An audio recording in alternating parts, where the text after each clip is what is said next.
안녕하세요. 대표원장 박지호입니다. 오늘은 환자분들이 가장 많이 물어보시는 질문이죠. 원장님, 사랑니 꼭 빼야 하나요? 사랑니 빼면 아픈가요? 오늘 이 질문에 대해서 제가 직접 치료한 사례를 중심으로 솔직하게 말씀드리도록 하겠습니다. 제일 많이 궁금해하시는 게 그거예요. 왜냐하면 사랑니가 없는 사람은 거의 없기 때문에 제 사랑니 꼭 빼야 하나요? 지금 아프지 않은데 빼야 하나요? 이거 오늘 제가 말씀드리도록 하겠습니다. 먼저 사랑니에 문제가 있는 경우가 있어요. 사랑니에 충치가 있을 수 있고요. 사랑니 주변에 물혹이 생겼을 수도 있고, 사랑니 주변에 잇몸이 관리가 안 돼서 냄새가 나고 붓고 아플 경우가 있습니다. 그 경우는 무조건 빼야 합니다. 그리고 사랑니 주변 치아에 문제가 생길 수가 있어요. 사랑니가 앞치아를 누르고 있거나 밀고 있거나 녹이는 경우까지 있습니다. 그런 경우도 발치가 필요하겠죠. 치과 치료 때문에 어쩔 수 없이 빼야 되는 경우가 있어요. 대표적인 경우가 교정이죠. 교정 치료할 때 사랑니 빼달라고 정말 많이 옵니다. 그 경우가 있을 수 있고요.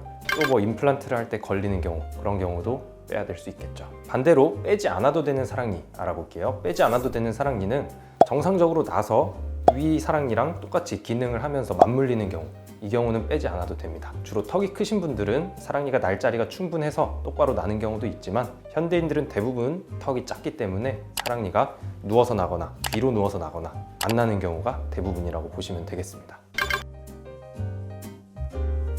사랑니 안 아프게 뽑는 것, 구강화 감면외과 의사들한테 정말 큰 숙제와도 같은데요. 특히 레지던트 시절에 왜 내가 뽑으면 아프고, 선배가 뽑으면 안 아프고, 교수님이 뽑으면 안 아프고, 이런 것들 정말 많이 고민하게 되거든요. 그래서 실제로 책도 많이 읽게 되고, 구강화 감면외과 들어가자마자 주시는 책이 있어요. 달인이 되는 발치기법이라고 일본에서 쓴 책인데, 그 책을 좀 살펴보면서 얘기를 해보겠습니다. 그 책에 보면 잇몸을 절개하는 것, 그리고 뼈를 삭제하는 것이 꼭 침습적이지 않다. 침습적이란 말은 이제 데미지가 크다, 이렇게 받아들이면 되겠는데요.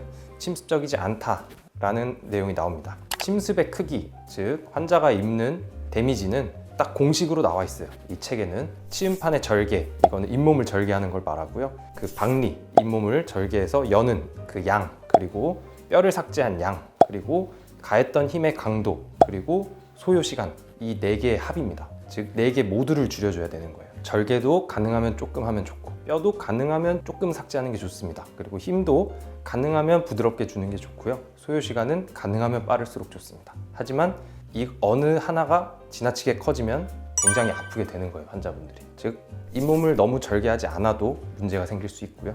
뼈를 너무 삭제하지 않아도 오히려 문제가 생길 수 있고, 그래서 결국은 제가 생각했을 때 가장 안 아프게 끝내드리는 거는 빨리 끝내드리는 것, 그것이라 생각합니다. 신경 손상 정말 많이 걱정하는데요. 이제 우선 사랑니랑 관련된 신경은 특히 아래쪽 하치조 신경이라는 신경이 가장 핵심적으로 작용하게 됩니다. 이외에도 혀 쪽으로 지나가는 설신경, 그런 것들이 관련이 있게 되는데요. 솔직하게 말하면 신경 손상 거의 오지 않을 수 있습니다. 왜냐하면 하치조 신경은 생각보다 굉장히 먼 경우가 많고요. 굉장히 가깝다고 하더라도 문제없이 낫는 경우가 대부분이에요. 저희가 사랑니 뿌리 끝까지 들어가서 발치를 하는 것이 아닙니다. 사랑니는 머리 쪽에서 발치가 대부분 이루어지고, 너무 신경과 가까운 뿌리는 남겨두는 경우도 있기 때문에 신경 손상은 거의 걱정하지 않으셔도 될 것 같아요. 제가 볼 때 제가 3,000개에서 5,000개 정도 사랑니를 발치를 한 것 같은데, 신경 손상이 온 케이스는 정말 5손가락 안에 꼽는 것 같습니다. 그마저도 다시 돌아오는 경우가 대부분이고요.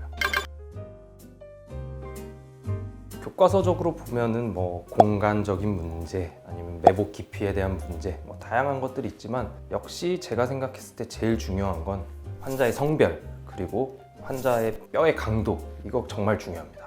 일례로 제가 군의관 시절에 레바논으로 특전사들이랑 파병을 간 적이 있습니다. 나중에 그 얘기도 따로 조금 썰을 만들어가면 좋을 것 같은데요. 레바논에 가서 특전사들이랑 레바논 사람들을 진료를 보기 시작했는데요. 정말 그때 사랑니 발치를 많이 했는데 정말 힘듭니다. 왜냐면 우선 저는 남자가 여자보다 2배는 어렵다고 생각을 하고요. 뼈가 두껍기 때문이에요. 단단하고. 그리고 특히나 운동을 많이 한 남자들은 골밀도가 높습니다. 뼈도 굉장히 단단하고 잇몸도 굉장히 질기고, 그래서 너무 수술하기에 어려워요. 그리고 살이 찐 사람도 어렵고요. 입이 작은 사람도 어렵습니다. 이렇게 개인적인 팩터가 너무 많고요. 그리고 이제 인종도 생각보다 차이가 많이 나요. 인종. 외국인들은 특히나 흑인이나 아랍인들은 뿌리가 정말 길고 얇은 경우가 많고요. 동양인들은 아무래도 뿌리가 짧고 두꺼운 경우가 많습니다. 그것도 난이도에 좀 영향을 미치고요. 물론 매복 깊이, 매복 각도, 그리고 신경관과의 거리 이런 것도 당연히 영향을 미치게 됩니다. 사랑니도 간단히 뽑는 거라고 생각하지만 엄밀하게 수술입니다. 수술이기 때문에 반드시 전후로 준비해 주셔야 될 게 있는데요. 전으로 준비는 딱 제가 2가지만 말씀드리고 싶어요. 반드시 깨끗하게 오셔야 됩니다. 양치질을 잘 하시고 필요하다면 저희가 병원에서 스케일링도 해드릴 수 있고요. 깨끗한 상태로 오셔야 돼요. 당연히 깨끗한 상태에서 수술을 해야 잘 낫는 거는 뭐 누구한테 물어봐도 그거는 명확한 사실이고요. 그리고 수술 전날 과음하지 마십시오. 젊으신 분들이기 때문에 굉장히 많아요. 과음을 하고 그 다음날 사랑니를 빼러 오시는 분들. 이것도 엄연히 수술이기 때문에 전신적인 컨디션 반드시 좋은 상태로 오셔야 됩니다. 그래야 쉽게 잘 나을 수 있고요. 수술 후의 주의사항은 이제 저희가 병원에서 다시 설명을 드리겠지만 먼저 지혈, 피가 멎는 게 제일 중요하고요. 그래서 저희가 물려드리는 꺼즈 거의 1-2시간 동안 꼭 물고 계시고 혹시나 피가 나면 병원에 다시 내원하시거나 드리는 꺼즈를 추가적으로 더 물어주시면 되겠습니다. 마취 풀리기 전까지는 식사는 피하시는 게 좋고요. 그리고 너무 입을 세게 헹구면 이제 낫는데 꼭 필요한 그 딱지, 피떡이 떨어지는 경우가 많습니다. 그리고 당연하게도 낫는 동안은 음주나 흡연은 금지해 주시는 게 좋고요.